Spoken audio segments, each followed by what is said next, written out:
try to tell me I'm forgotten and I'm falling too far from his hands. But I know what kind of God he is, and I'm trusting in his promises. I'm believing and I'm singing, yes he can. Oh, did he move every mountain? Did he part every sea? Yes he did. So yes he can. Oh, did he defeat the darkness? Did he deliver me? Yes he did. So yes he can. Oh, yes he did. So yes he can. 'Cause I've seen too much now, I can't deny. He's come through every single time, from the beginning until the end. He did, he will, he can. Now, did he move every mountain? Did he part every sea? Yes he did. So yes he can. Oh, did he defeat the darkness? Did he deliver me? Yes he did. So yes he can. Did he move every mountain? Did he part every sea? Yes he did. So yes he can.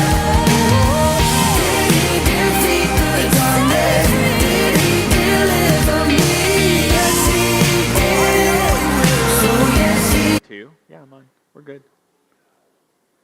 All right. So it's funny. We said while we were sitting here, said, well, maybe we should tell everybody we start at 6:30, but then like kick everything off at 6:38.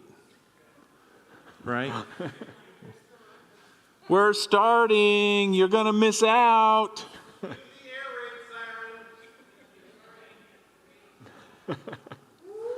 Whoop. There's so many people out there, and they're just talking away. Just what's that?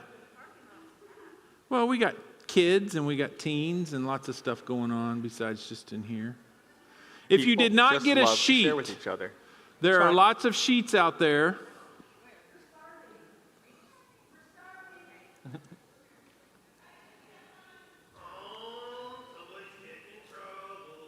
Uh-oh.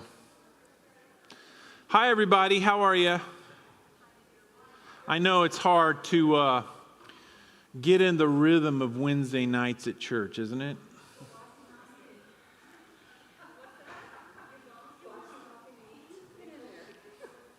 That was funny.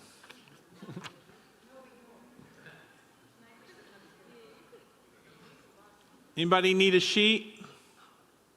It's just a few of us. The first night we could have about met in a classroom. We could have. We never know. Next week, hopefully it's so good tonight that you'll fill the room. We'll see. We'll see. I think it's that good. But I think it's that good too. I think what you're going to do is that good. Oh, well, thanks. I think what you're going to do is that good. There you go. That's what you're supposed to say. Well, let's open up with prayer, and then we will go from there. Father, I thank you so much for allowing us to gather in your name. I can't think of a more important work to study than the Sermon on the Mount. It is you laying out your heart and your mission of what it means to be Jesus people, to restore and reconcile and renew a broken world. And it is shocking for most of the world and us at how you intend to bring peace. In Jesus' name, amen. All right, come on in, have a seat. We are going to start. We're kind of just going slow here because there's still folks trickling in. And this first video that we're going to watch is a video from a group called the Bible Project. Much of what we've done in our research and stuff has come from, our years of studying Matthew and seminary, but even more so, the new, more modern stuff that they've got on the Bible Project is very, very good stuff. If you don't hang out at the Bible Project, I highly encourage you to hang out there. They have lots of things that help you understand complex and difficult situations in the Bible. It brings things into context and it just leaps life off the pages that might seem dry and hard to understand. But the Bible Project is really good. So we'll try to share some of that. Is that about it? I think that's about it. Can we start? All right. So we have a video. Let's watch about 5 minutes.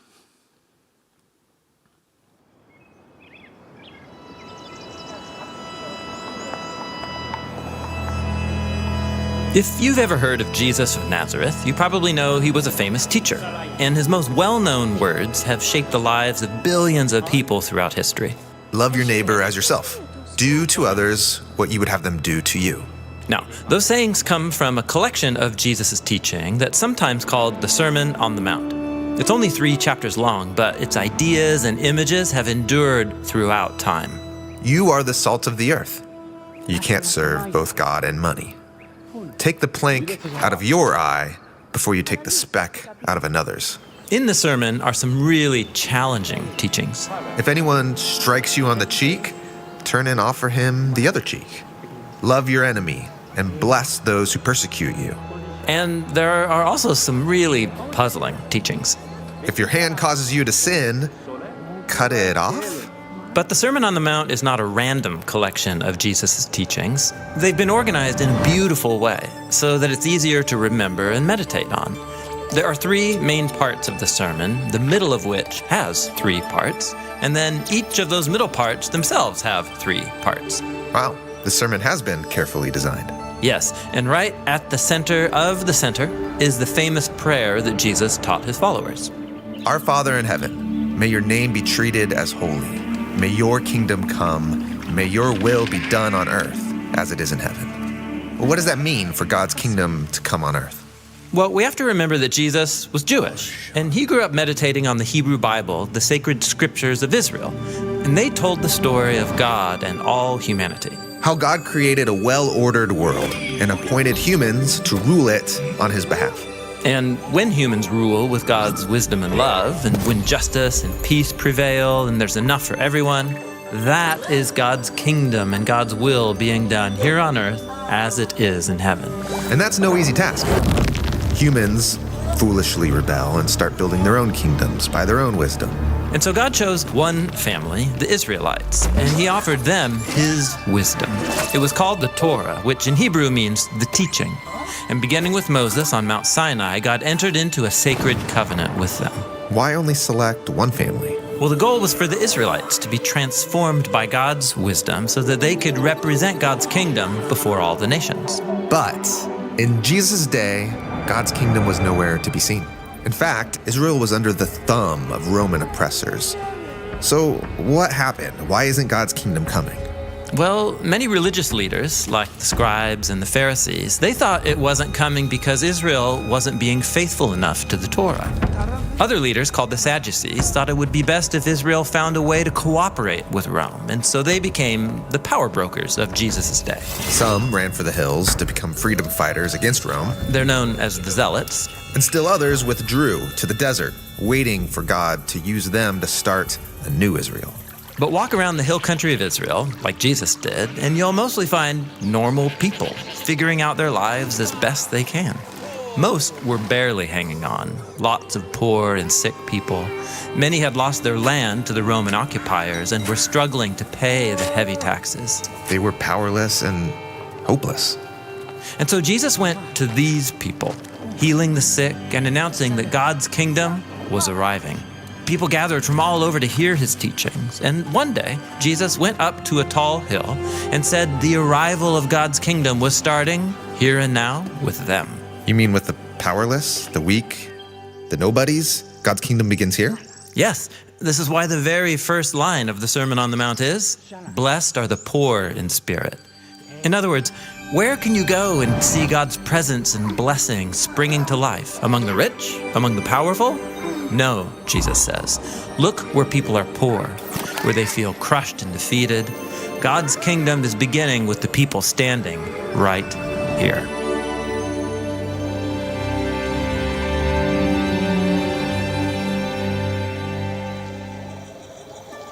Okay, Corey, you can go on next. So we're going to jump into the introduction of the Sermon on the Mount. What is the Sermon on the Mount? Sometimes I grew up with this picture and image that Jesus went up and this was a time when he sat down and he wrote all this out, and like we prepare our sermons. May it be a little different than that. It is an actual compilation of Jesus' teachings. Did this event happen? Probably so. Was it exactly laid out exactly like this? I don't know. But that's not what is important. What's important is that Matthew has a very important message to say about who Jesus is, the message that he has, the inner wisdom that he has to bring to that. And we're going to talk a little bit about that. But it's really a thesis. I call it a manifesto, right? It's a thesis of Jesus' mission and purpose in the world. If you really want to know who Jesus is and what Jesus is all about, read the Sermon on the Mount. And it's challenging. There are things in there that are like, love your enemies. If your hand causes you to sin, cut it off. If someone slaps you on the cheek, turn the other cheek.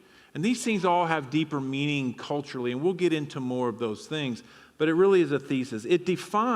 Jesus defines the kingdom and who the kingdom is for, and how God intends to restore the broken world back to his intended kingdom, his intended earth, his intended purpose.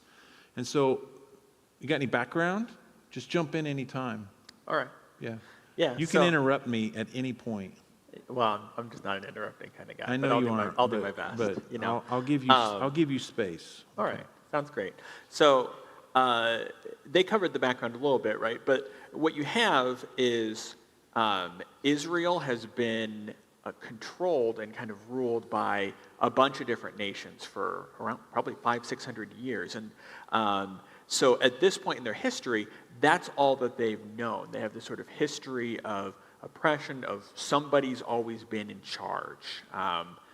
And the people are expecting something else. And so Jesus comes onto the scene, and some of the things that we kind of maybe miss to this story is that Jesus wasn't the only itinerant teacher. And so he's going around, and there's lots of these people going around who are telling different stories, teaching different things. There's communities out in the desert that have these ideas about what God's going to do and how he's going to do it. And so even if the people... their religion practice wasn't much different than ours. A lot of theologians, which you might call their rabbis, they're running around the countryside giving their interpretations of the law, the Torah, if you will. Absolutely. And one central theme to all of this was this idea of like a figure who would come and be this dramatic teacher. And this goes all the way back to when the law was first given. And God tells Moses, I'm going to raise up a prophet from among your people who will be like you. Yep. And so they're expecting this figure, this wise person, this teacher, but they're also expecting some kind of like a conqueror, like a king. They want like a King David to come back. And so the stories that the people have, they're expecting these kind of two figures, maybe one figure who does both, maybe the two figures. And so whenever someone shows up out in the wilderness, they want to go out and see, is this the guy? Is this the person who's going to finally put an end to all of this? So why a mountain? I mean, Jesus did a lot of teaching, right? And Jesus was out there giving his message all over the place, but why did Matthew choose to zero in on this mountain moment? I mean, that's great. Matthew was writing to people who were Jewish, and so when he's trying to tell Jesus' story, he wants them to hear the story of somebody who he wants to show them the story in the stories they already know. Mm-hmm. And so, they could think of somebody, and I'm sure you can think of someone too, who went up on a mountain and gave an important teaching. Anybody? Moses. Mm-hmm. He's on to something, isn't he? So how are the people of Moses' day different or the same from the people of Jesus' day? Can you find similarities between them? In Moses' day, why did he go to Egypt? Or why did God call him to go to Egypt and do? To free the slaves, right? So they were slaves. They were oppressed, very much like Jesus' people. If you didn't have power and you didn't have influence like the Sadducees, but even the Sadducees and Pharisees were still oppressed. They were vassals, if you will, or slavish type individuals. They didn't really have much freedom. They were downtrodden. Like Moses, though, who taught the Torah from the mountain, Matthew portrays Jesus going up to the mountain, and what exactly was his focus on the mountain? The Torah. Well, it was an instruction. I mean, he even It was says, the Torah, yeah. He says, I have not come to overturn the law or the Torah and the prophets, but to fulfill them. And we'll go into that later. But, it's interesting talking about these parallels. Matthew makes a lot of these parallels. So if you've ever read the beginning of the Gospel of Matthew, you might see things like, Jesus after his family, like after he's born. In your notes, Brett just jumped about 3 pages. So Did I? Oh my goodness, that's I am okay. so sorry. That's all right. That's all right. I forgot that we'd written that down earlier. I know you type A's are like, come on, man. What is 2A? 2A.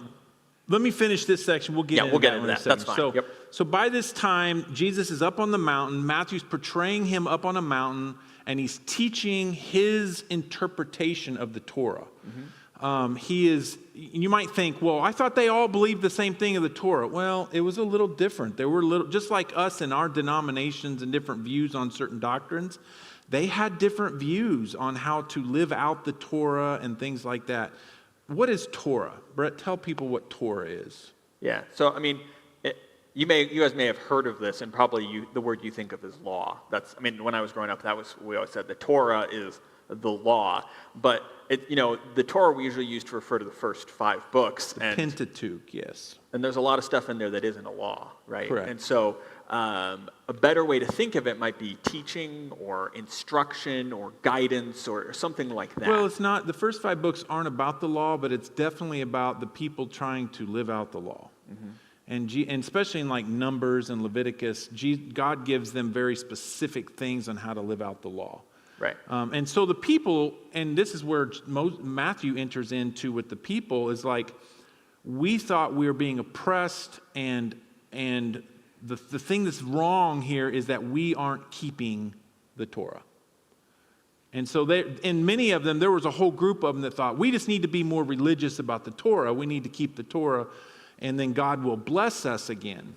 But the problem was no one could agree on what that meant. You've got people out in the desert who are saying, we're not being nearly pure enough. We've got to be like cleansing ourselves with all these rituals, and we can't be living around the Gentiles, and we got to do this, that, and the other thing. You've got people who are saying, well, we've just got to make it do as best we can. You've got some people who are saying, we've got to tithe more, or maybe we've got to pray more, or we've got to pray the right way. Make more sacrifices and things like that. So the people with all of these images, now Jesus seeing him as a teacher and a prophet, and I'm on 2C right now, seeing him as a teacher and a prophet, going up and teaching his interpretation of the law, of the Torah, from the mountain. They're seeing all of this, and it would have been very clear to them. The people would have had these images in their mind, and they would have literally questioned, is this the guy? Is this the guy that we've been waiting for? Because he has these images that are very parallel to the Moses type of the scriptures, of their scriptures. And so Matthew shows Jesus in this line of Moses, but he's very careful though. He very clearly is elevating Jesus to a greater position than Moses. That he is greater than Moses. And you can see this in chapter 5, verse 17. You want to read that, Brett? Sure. 5, verse 17. Don't even begin to think that I have come to do away with the law and the prophets. I haven't come to do away with them, but to fulfill them. So Jesus, right there, that statement elevates him above Moses, because what did Moses do? He brought the law, but someone who comes to fulfill something is greater than the one who brings it. It's almost like the law was more about Jesus and what he brings than anything else. And so it's very important for us that Matthew didn't make this up. This parallel between Moses and Jesus is not a made-up thing. The early Christians saw this. Matthew wrote about it. He structured his whole gospel about it. We're going to, for example, he structured his whole gospel. Go ahead now and talk about the parallel. You may not have ever seen this before, but now what Brett's about to tell you, every time you read the book of Matthew, you're going to be like, oh, Matthew is paralleling Jesus with Moses. Mm-hmm. Real things that happened in the first parts of Matthew, and it starts in Matthew chapter 2, verse 14. Yeah, so we have Jesus' family right there after he's born. They all have to flee for their lives, and they go to Egypt, right? And when they go to Egypt, they escape this. It's the only gospel that mentions this. It's true.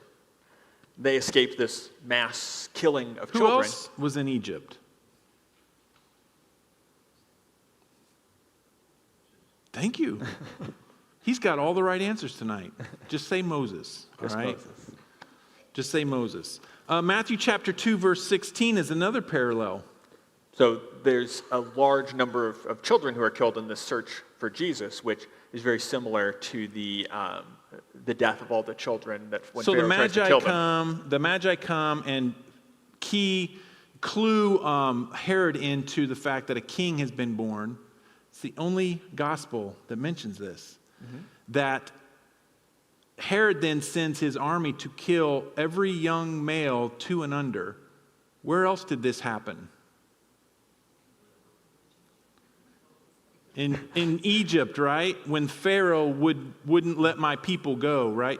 The right answer is Pharaoh's disobedience in Egypt, right? And then we got Matthew chapter 3, verse 13.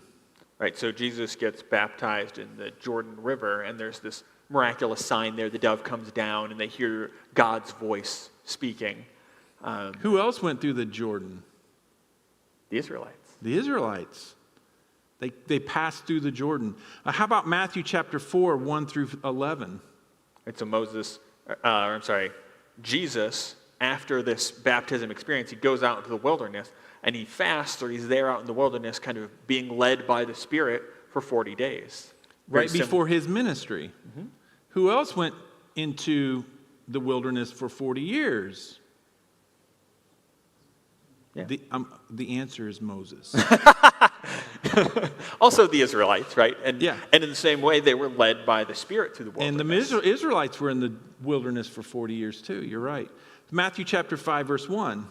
Like Moses, who went up and sat on a mountain, Jesus also, in Matthew's gospel, went up and sat on a mountain. So why do you think it's important for Matthew? Now, a little background, and Pastor Brett mentioned earlier, Matthew was very specifically written to Jewish people. So why is Matthew's gospel so just clearly making these parallels between Jesus and Moses?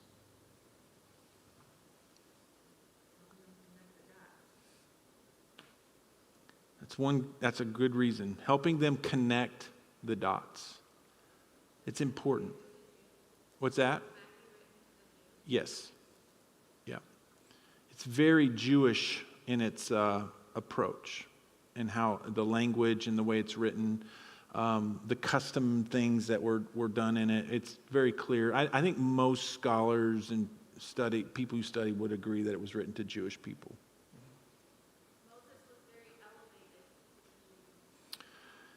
You could say that. He was an important figure in their deliverance. And this is what I'm wanting to get at.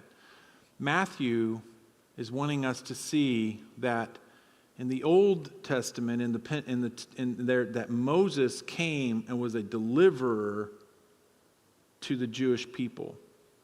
And now Matthew wants us to see in parallel that Jesus has now come to not just deliver the Jews, but to deliver all of creation, all people. And his whole gospel is about how that comes about. A vital distinction, though, is Moses was called, and I said this, to deliver just the Jews, but Jesus came to deliver all people and all of creation. The people were expecting a new Moses. Now, here's where we start to get off track with the old Moses. Jesus begins to act and teach and say things that are very much not in line with what they're expecting the new Moses to do. The problem is they were expecting this new Moses to come and usher in this King David type figure, if you will. That they wanted a great military leader because in their hearts and minds, everything was going to be made right by power and wealth and a military power on earth. That's how everything was going to be made right.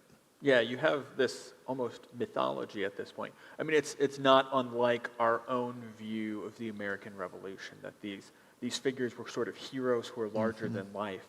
And in recent memory, the only time that the Israelites had been free was because of the military leadership of a man named Judas Maccabeus.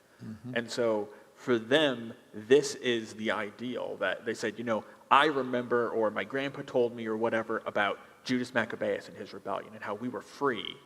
And then, they'll read the books of Kings and Chronicles and they'll see, I remember when we had King David and he was this mighty leader, mighty warrior. We read about David's mighty men and wow, David was awesome. And then he died and it just went downhill from there. Yep. And so there's this mythology. These people are larger than life. Like King David, Judas Maccabeus, they're larger than life. And that's what they want, is someone like that. So the crowds expected evil in the world to be eradicated through military power. In our world, where is this expectation alive?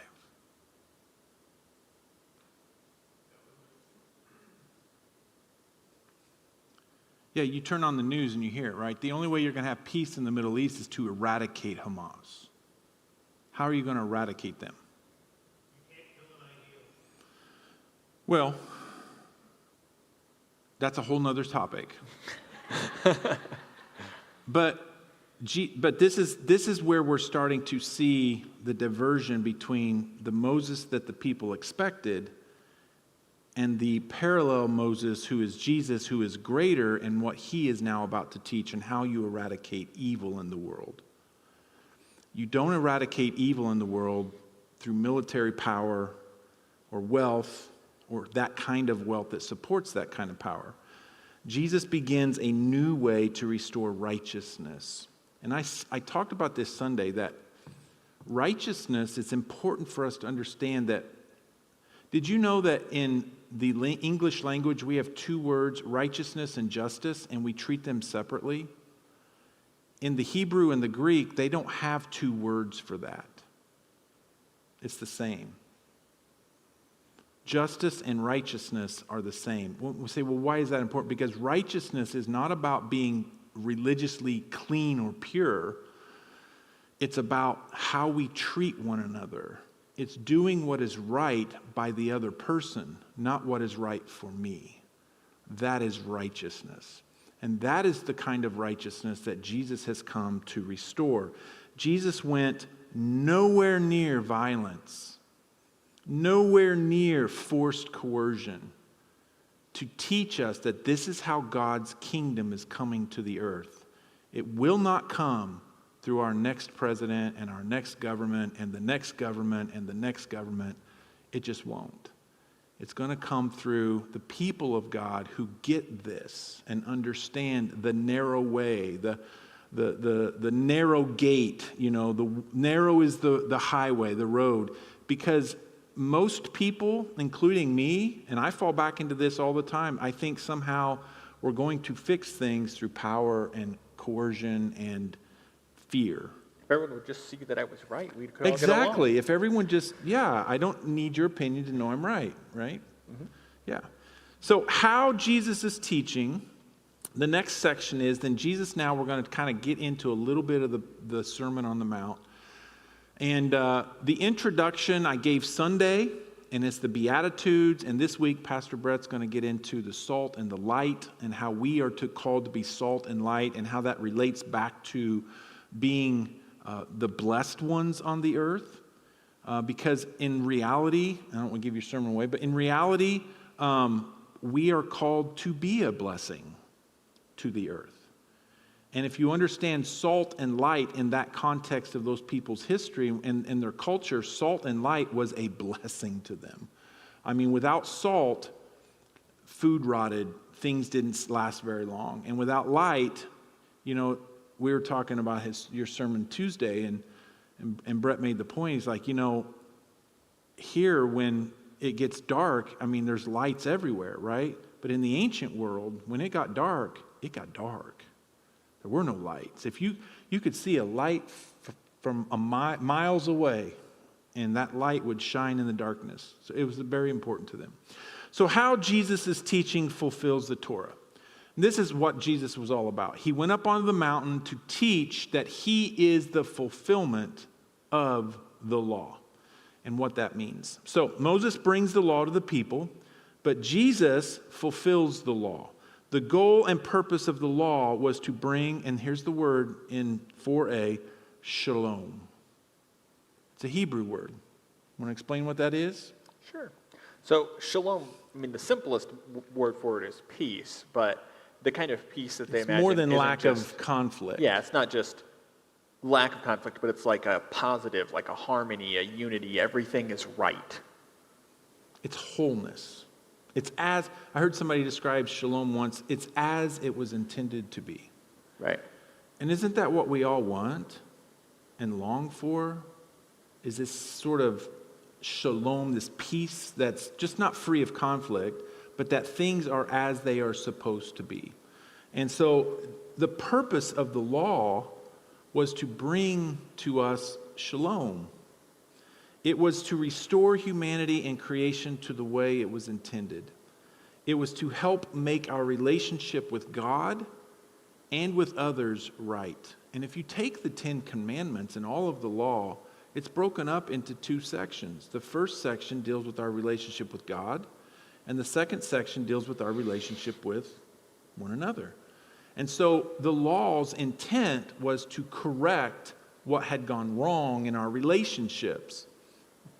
And this directly relates to the idea that you mentioned earlier about righteousness and justice being so interlinked. Yes. That fundamentally the purpose of justice isn't retributive. It's not to get people who are bad or that kind of thing, but it's to help us all be together in harmony for things to be the way that they're supposed to be. Correct. So when Jesus says things like, you heard it said, but I tell you, he's not giving us a new law. And this is where the confusion, where Jesus gets into that section of the Sermon on the Mount, that sometimes we think Jesus is giving a new law, and he's not. He's actually bringing wisdom out of it. He's showing or revealing to us the wisdom that was behind the law.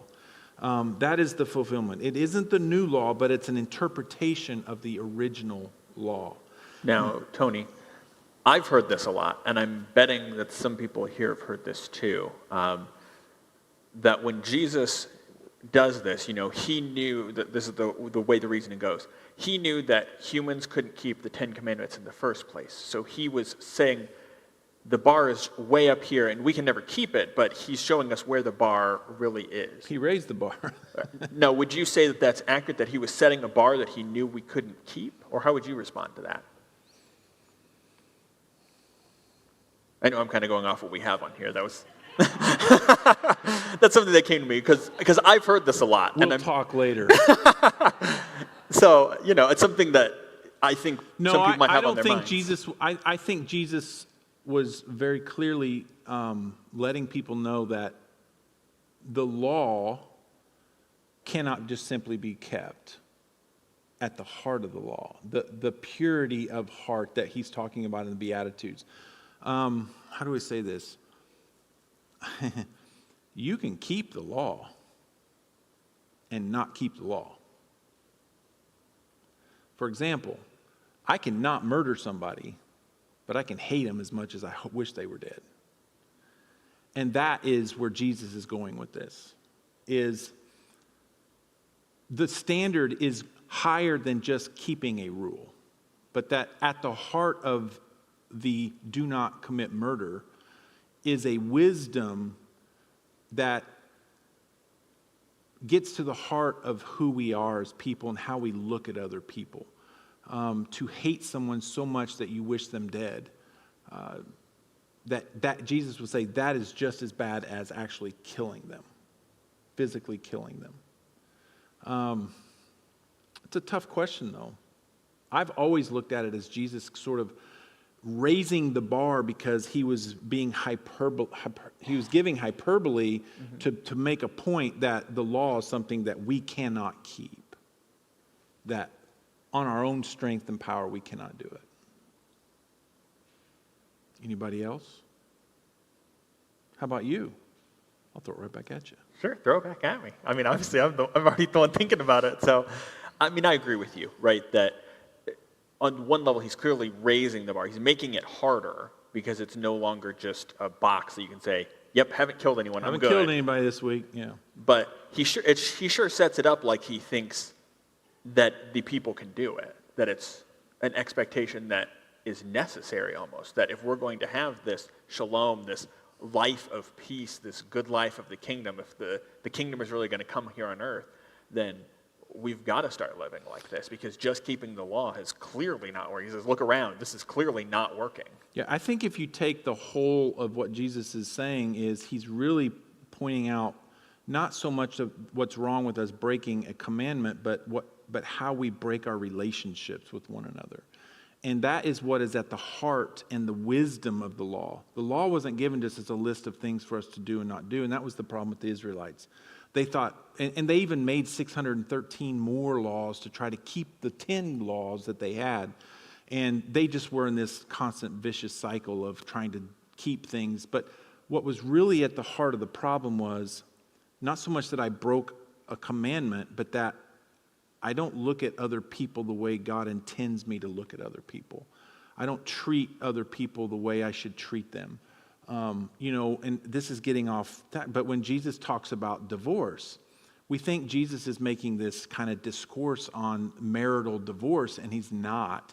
What Jesus was actually really doing was he was chastising men and elevating women in that culture. Because the men of that culture, when they were ready to change wives, they just offered a certificate of divorce, and they could do that. And they were the heart of the issue was they were putting women in a situation where they had no power, no way to take care of themselves. In that culture, they deeply depended upon their husband, and the men were treating them in such a way that, and Jesus was just trying to bring out this, you talk about divorce, but it was more about the relationship and the way we see one another and view one another. I think that when Jesus said, you heard it said, but I tell you, what Jesus is really doing is he's bringing out the wisdom of the law. And the wisdom has to do with the relationship between God, me and people. It's interesting. The Old Testament, you have glimpses of the same idea, right? You have some of the prophets who say things like, there will come a time when you won't need the law because you'll have the law written on your heart, and I'll give you a new heart instead of your heart of stone. So Jesus said that in John, when the Spirit comes, you won't even need a teacher. So we can just leave right now, you and me. Yep, they don't need we're us. Done. They don't. But you have that idea, right, that the prophets saw that the law was like just trying to fulfill the law wasn't what they needed. Correct. That they needed a change of heart. And that's what Pastor Brett's getting at. This is about heart change, and this is what Jesus is all about, is heart change. He promises with his life, though, and this is the other thing. Jesus actually makes the promise with his life that the power of God's love, I'm on 4E, God's love, and those who choose to embrace it will eventually outlast and overwhelm all evil everywhere. And there is where Jesus goes right against their cultural understanding of how evil is going to be done away with on earth. It's not going to be done away through power and coercion, but it's going to be done away through love. By loving your enemy. Wonder where we'll hear that. By going the extra mile when someone makes you go a mile. Wonder where we're going to hear that, right? And this is where you're getting into this new, greater righteousness that Jesus is talking about. One that is greater than just keeping laws. So Jesus gives 6 statements, and this is where you break out this section of the Sermon on the Mount, where he breaks out 6 statements or illustrations, if you will, of the teaching that says, you have heard it say, and I say to you. The first part refers to the Torah. So when Jesus says, you have heard it say, he's referring to the Torah. But I tell you, that's the part where he begins to then give his wisdom. This is the part where Jesus gives a fuller, and that's the word that's underlined there, a fuller understanding of the law. So there's 6 of them. The first one is anger. You've heard it said, do not murder. But I tell you, if you say raka or something like that, If you're angry with your brother. if you're angry with your brother, you might as well have committed murder. Adultery. You have heard it said, do not commit adultery. I haven't committed adultery. Yeah, but have you looked at someone in the wrong way and lusted after them? That's the same thing. Divorce. He talks about vow making. This is an interesting thing, and I hope today we're not going to get into it, but the vow thing this is the part where let your yes be yes and your no be no. They were in this all had to do with relationships between people. They would make vows by swearing on God's honor that they would fulfill something or do something for you or whatever. And then they started to kind of cheat a little bit on those things. And it just got to be where they were more interested in keeping the law than they were actually keeping the promise that they made to the person sitting next to them or the person their neighbor. And so Jesus talks about that, or revenge, or love for enemies. These are 6 examples in Matthew chapter 5 where Jesus lays out how he is bringing this wisdom or different take on the law, if you will. The intent of the law was not to form the hearts of people. And that's the problem. Jesus wants to change our hearts. It was possible to follow the instructions of the law, but in vain. You can follow the instructions, but they still might not affect your life. Example, not kill a person, right? But you hate them. You hate them. And Jesus is saying, what's the difference? What's the difference? Anybody want to argue that? Seriously, yeah, argue it. I'd love to argue that one. What's that? What's that mean? But you hate them.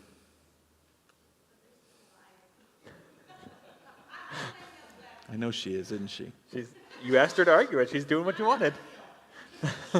I'll pay you what I told you I'd pay you Tuesday. No, but I think there's a lot of people that have that take. They feel like, I was talking to a Christian about 2 weeks ago, and one of the hot topics of our culture came up. And it amazed me how quickly they just got like vehemently angry at these people that they don't even know. All that they know is that they've judged them based on some behavior or something. And my first thought was, because we started getting into this in the last couple of weeks studying this, and I'm sitting here thinking, unless your righteousness becomes greater than that of the Pharisees, when I read that, I shared that with the staff, and we spent almost half a staff meeting talking about that, because I asked them, well, what is the righteousness of the Pharisees? I mean, in all accounts, they were great keepers of the law. Everyone of their day thought so. They were looked up to. They were very much looked up to. I mean, people even like bowed and got out of their way because they were so like holy, right?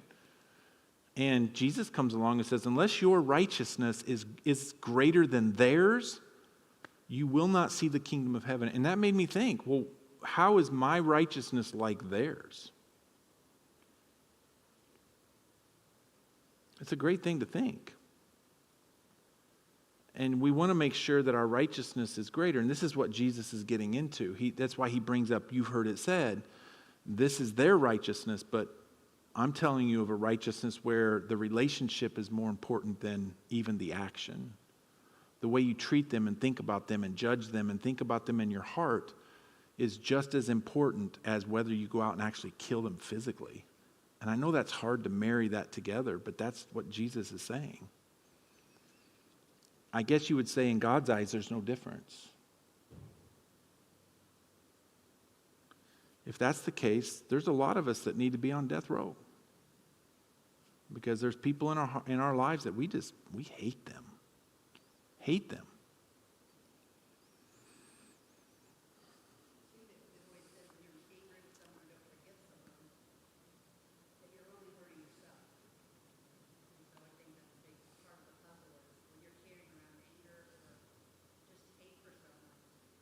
Because it's sin, and sin destroys, right?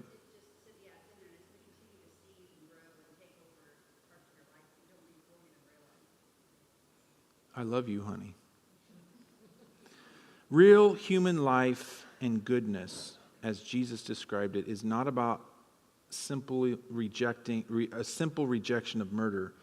It's about actively loving everyone, every person around you, regardless of their status as a friend or an enemy. And that is a hard one to swallow. Yep. Very difficult. You know, we had mentioned possibly opening up for some questions. Yes. It might be a good time to just, so people don't forget It any might. questions. So if you have anything like that is on your brain before we jump on to these last two portions here, we can field those too.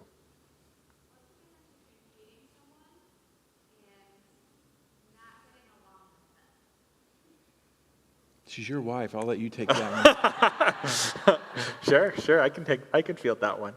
So I think there's a tricky part here because, and we might have to dive in just a little bit on one of these. So, right when Jesus talks about the way that we love our enemies, he gives these examples, right? And these are really kind of strange situations. When someone strikes you on one cheek, turn the other. When they sue you for your shirt, give them your coat. When they force you to go 1 mile, go 2. And these can often make it look like the Christian life is about being a doormat. That is that for the sake of loving people and peace, you have to endure everything. And that's not at all what Jesus is saying.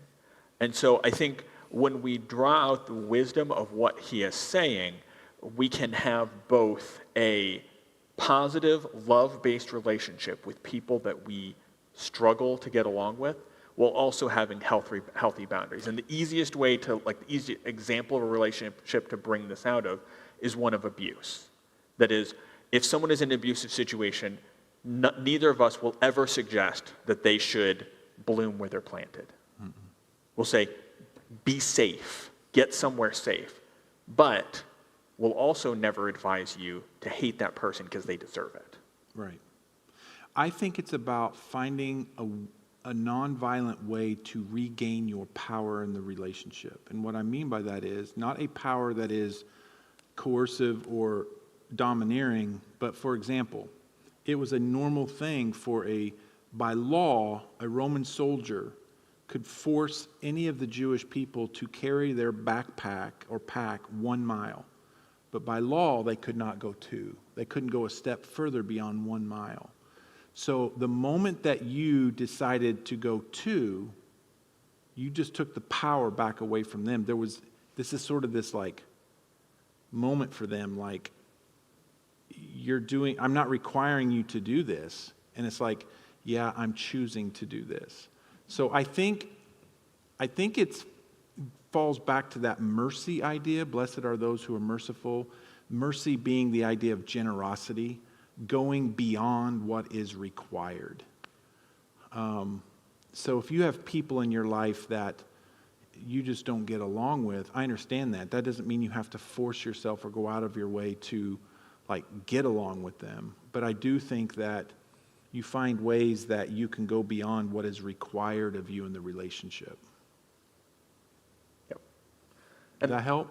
And it's tricky, right? Because It's very tricky. every relationship is different. And so it's not as simple as just saying, oh, well, I've just got to go on a second mile or whatever. But that's going to look different for every relationship. And what it looks like to love that person and to creatively, without violence or coercion or force, to identify with them as a human instead of as a lesser or a greater or something like that.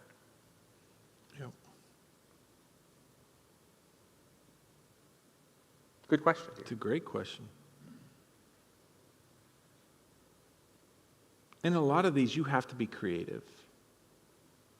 You have to think of ways to love the other person. Like Brett was saying, that doesn't put you in a position of where you can be harmed, but at the same time,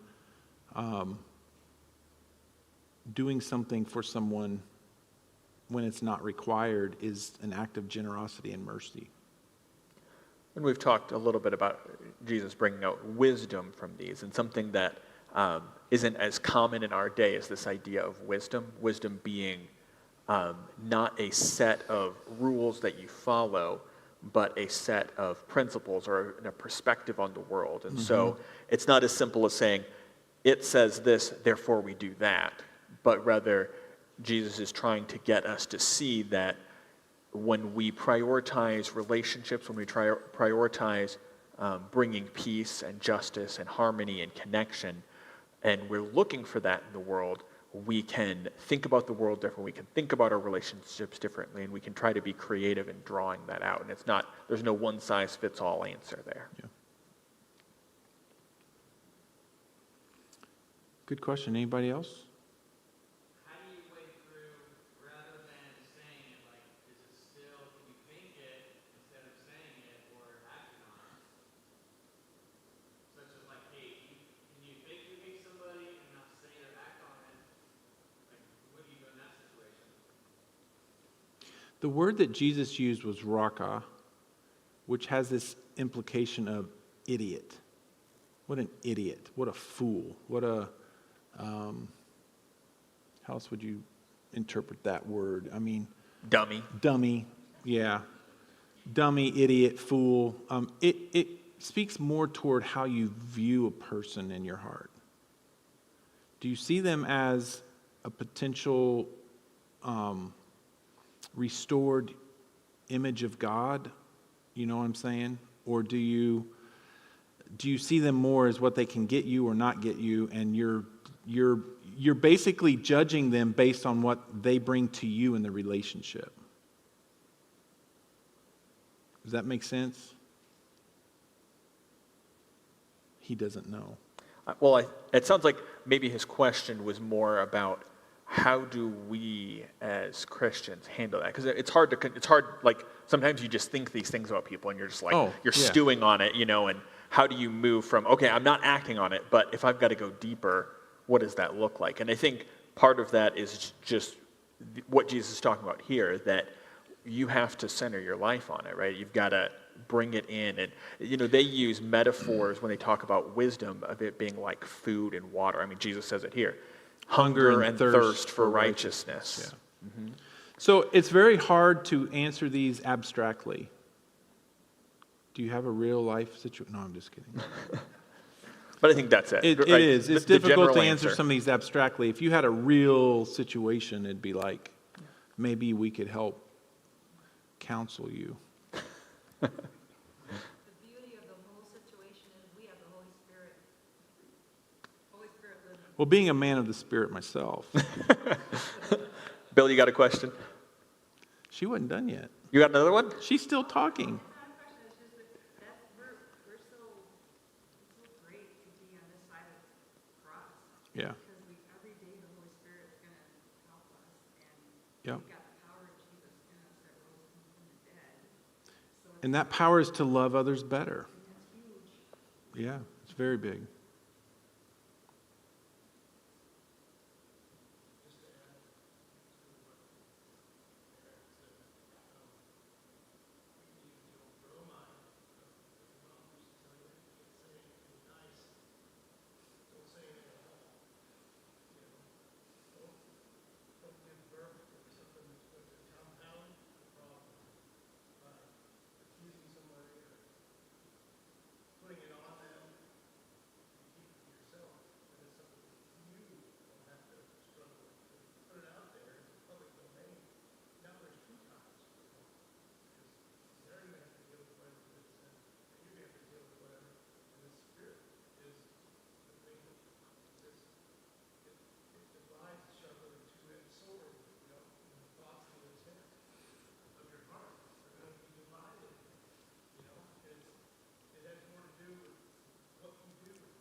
So the do unto others as you would have them do unto you applies. I mean, think about how you would want them to treat you. Oh, yeah. Well, yeah, 2 wrongs don't make a right, I guess. Is that what they say? Is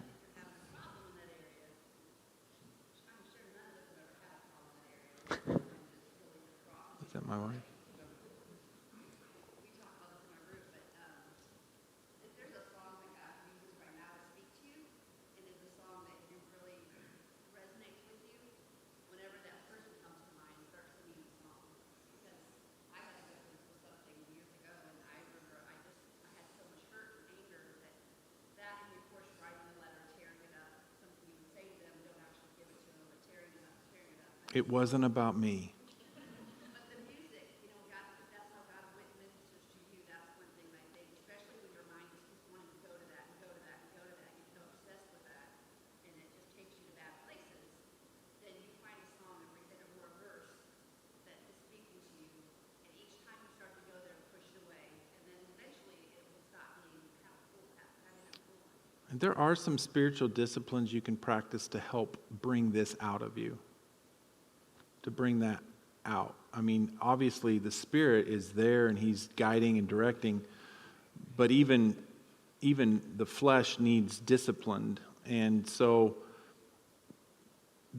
working in cooperation with the Spirit, having a discipline that you practice that helps you love other people, that works on your relationships with people, can be a very powerful thing.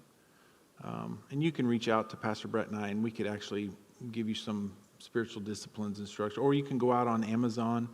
There's some really good books on spiritual disciplines, and you don't have to do every one, and that's the beauty of them. Just find the one of the thing that you're dealing with right now that's hard to get over or something, and say, I'm going to do this for the next 2 weeks. I'm just going to just do this discipline. You'll be surprised at how, I'll never forget through my spiritual formation class in my seminary, I had to have spiritual formation classes every semester. We had one on spiritual disciplines, an entire semester on spiritual. We actually had to go out and practice for an entire day. One day we did one on solitude. And we happened to be in Florida at the time on vacation, and I took an entire day and went out into this like God-forsaken hot wilderness out somewhere for like 8 hours, and it was amazing to me how just practicing a discipline. At first, you're like, this is silly, I don't want to do this. I'm not going to get anything out of this. This isn't me, being out here all by myself, and the sun beating down on me 100 degrees, and I'm walking I think I walked 9 miles that day or something, and I remember looking at the map coming up on. It was toward the end of the spiritual discipline. I remember looking at the map, and I saw a shortcut that would cut off my trip, and I wouldn't have to go like another 3 miles. I could go like a mile, cut across this space, and it was a shortcut. And I remember in that moment that the Lord just checked me, and He sort of said, at that point in my life, He said, there you go, Tony. You're always looking for a shortcut. And it was just like, boom, just nailed me. And here I am out there for like 8 hours in this sun. I'm thinking, I just want to get out. My legs hurt. I'm tired. I'm sweating. I just want to get out of here. But when you put yourself in a situation where you allow the Spirit to speak to you, He'll say some things to you that you'll never hear otherwise. And that's what spiritual disciplines do. So if you need spiritual disciplines on interpersonal relationships, let us know, or you can, like I say, go on Amazon. There's a woman called Calhoun. I can send all this stuff out, get Justice post it all out. But spiritual disciplines are a great way to overcome some of these things in our life. All it is opening your life up to let the Lord speak to where you might be blind to what you don't see. All right, we better move on. What is this kingdom Jesus is talking about? Well, imagine every person. Just imagine, close your eyes and imagine this for a moment. Everyone in every community starts making decisions based on blessing one another. with resources rather than hoarding and fighting over them. Imagine what it would be like if society considered vulnerability and kindness the highest forms of power and glory.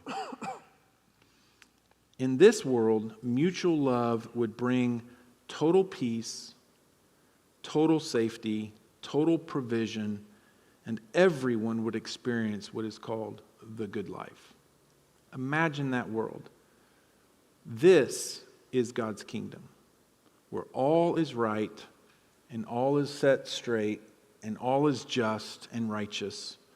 Loving that way of life that Jesus says leads to a world where every need is met, every tear wiped away, and every bit of life's goodness gets experienced by all people.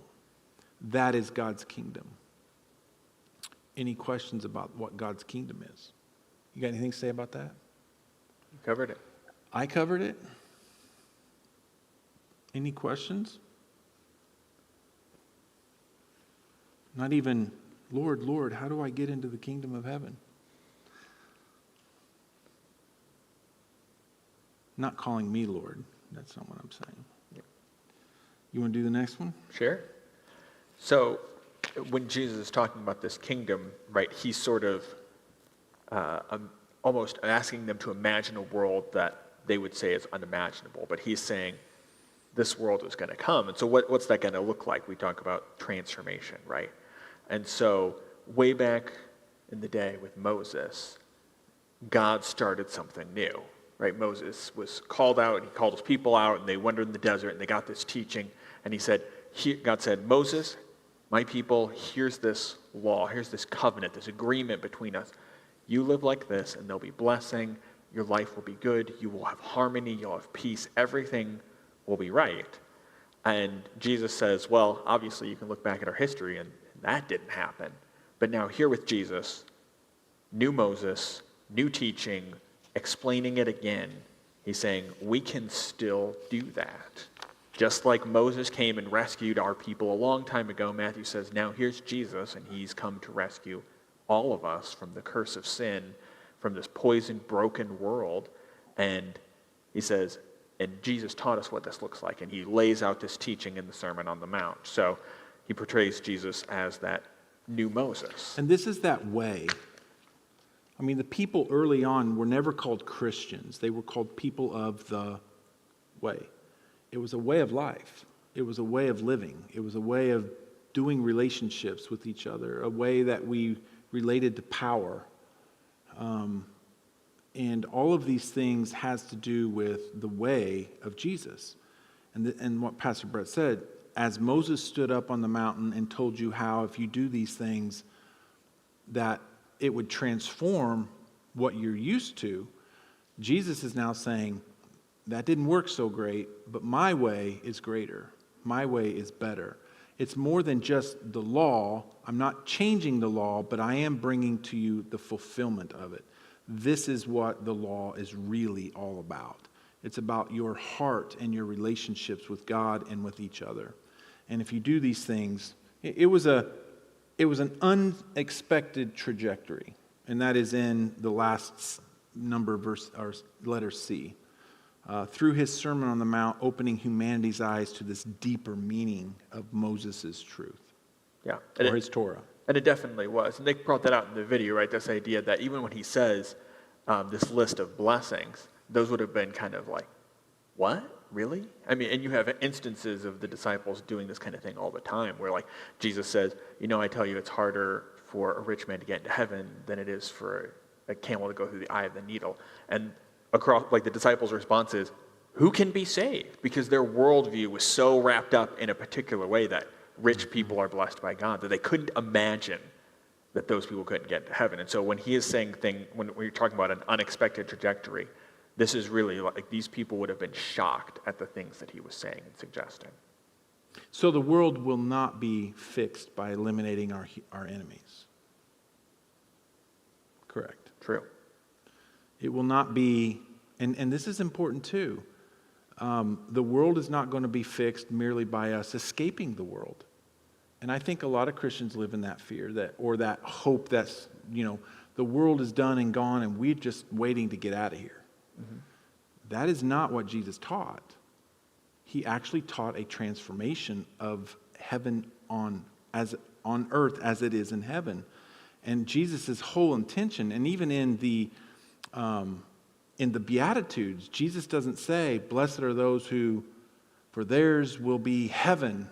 They will inherit heaven. That's not what he said. He said they will inherit the earth.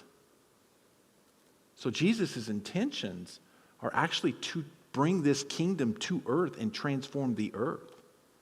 And that's happening as we speak. I mean, think about it. If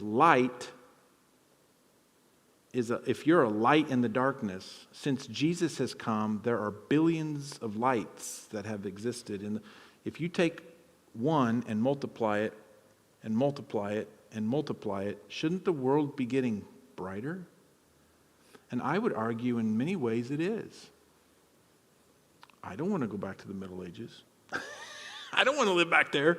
There's a lot of things that are changing for the positive in our world, but there still is darkness. And we're hoping and waiting for Jesus to come and make it complete. So somebody might ask, okay, so God's world, which you described, and this is in letter E, as on earth as it is in heaven. How do we get there, right? Mm-hmm. And Jesus is answering this very clearly. It's not by following the law. It's by people being changed and how they love and how they relate and how they connect. Which in a sense is following the law. See how that works? Crazy. Crazy, isn't it? It's not keeping laws, it's doing the heart of the law. And when you do the heart of the law, you actually keep the law. Questions? This is the introduction, the intro to the Sermon on the Mount. We wanted you to see the bigger picture. Next week, we're going to dig into more like practical, like dig into the actual sermon itself and break it apart. And you may have questions like, do I really have to cut my hand off if it causes me to sin? Do I really have to? Yes. The answer is yes. Just wait until after next week to do it, though. Brett, you can't say those things. Somebody will come back next week without a hand. Any questions about Matthew? So I asked Beth to come, and there is a song that you're going to hear in the next couple weeks that just nails kind of this Sermon on the Mount thing. Here's our prayer and hope for you, as it has been for us, that as we go through this Summer on the Mount, that the Lord really begins to shape and melt your heart. We are living in a time when I'm seeing more and more Christians throw their pearls to the swine. And what I mean by that is, you might think, what I mean by that is we're throwing our hope in things that will not bring what it is we're wanting. We are throwing our hope in Trump, Biden, the government. We think that they're going to fix all of our problems, and we're actually fighting one another over this. And the truth is, when you start to get into the Sermon on the Mount, if you really open your heart and let the Lord melt away the religious stuff that we've grown up with and see what Jesus is really getting at here, one, it's going to challenge the life out of you. It will throw you, and you'll be like, the next time you're driving on the highway and somebody cuts you off, it will challenge everything in you. But here's the beauty of it. None of us are perfect, and Jesus knew that. It's about wanting to change and wanting to be on this way and wanting to be more like Him and letting His grace and mercy transform us. But it's as much more it's even more about hoping, wouldn't you say? This deep, deep hope that we put not so much in the way of Jesus, but in Jesus himself, that he is right and he is true and he is correct when he says these things. And that if we simply listen and give our lives over to him and follow him, that it will melt away all of our problems as far as we have between people. And let's be honest, most of our problems are with people. It's with relationships. And our hope is that this series makes us a deeper loving church. A deeper loving church. In a time when we need definition on what that means. So Beth's going to come. And anybody else got anything else before she sings? Because once she sings, man. All hearts clear? All hearts clear? All hearts clear? Once she sings, we're leaving. I'm kicking you out of here. All hearts clear. Okay. We shall move all of this for you.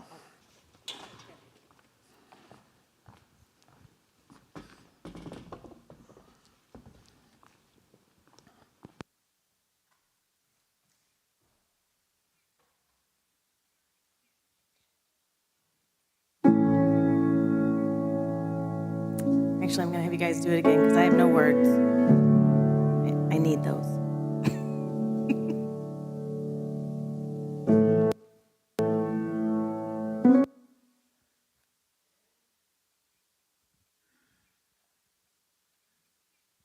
Sometimes I fall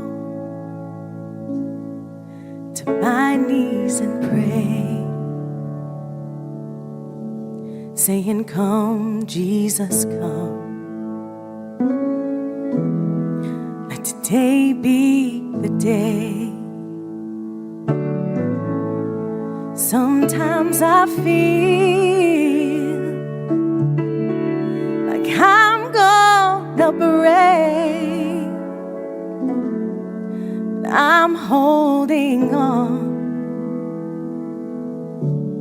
to a hope that won't fade. Come, Jesus, come. We've been waiting so long for the day you return to heal every hurt and right every wrong. We need you right now. Come and turn this around. Deep down I know this world isn't home. Come, Jesus, come. Come, Jesus, come. There'll be no war, and there'll be no change when Jesus comes. Let today be the day. He'll come for the weak and the strong just the same, and all will believe in the power of his name. So come, Jesus, come. We've been waiting so long for the day you return to heal every hurt and right every wrong. We need you right now. Come and turn this around. Deep down I know this world isn't home. Come, Jesus, come. Come, Jesus, come.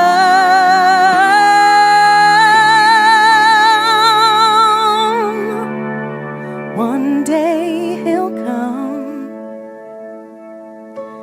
and we'll stand face to face. Come and lay it all down. 'Cause it might be today. The time is right now. There's no need to wait. Your past will be washed by rivers of grace. Come, Jesus, come. We've been waiting so long for the day you return to heal every hurt and right every wrong. We need you right now. Come and turn this around. Deep down I know this world isn't home. Come, Jesus, come. Come, Jesus, come. Come, Jesus, come.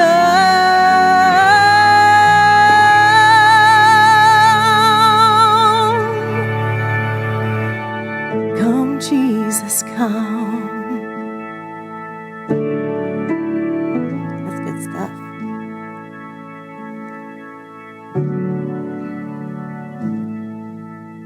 I'm going to clear the room.